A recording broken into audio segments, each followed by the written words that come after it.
It's 1746, and you're a chemist working in a small English workshop. You and your colleagues have been trying to find a way to produce sulfuric acid more efficiently. The current methods are expensive, time-consuming, and dangerous. But you're about to make a breakthrough that will change the future of chemistry forever. That's right. Today we're talking about one of the most important inventions in the history of chemistry, the lead chamber process for producing sulfuric acid.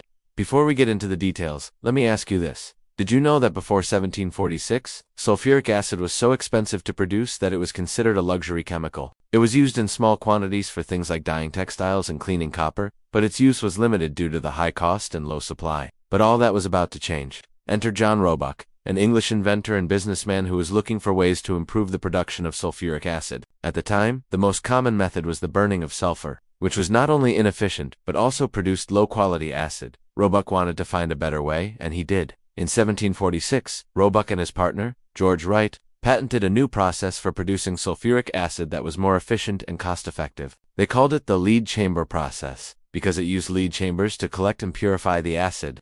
The process consisted of three main steps. First, sulfur dioxide was produced by burning sulfur in air. Second, the sulfur dioxide was then treated with nitric acid to produce sulfuric acid.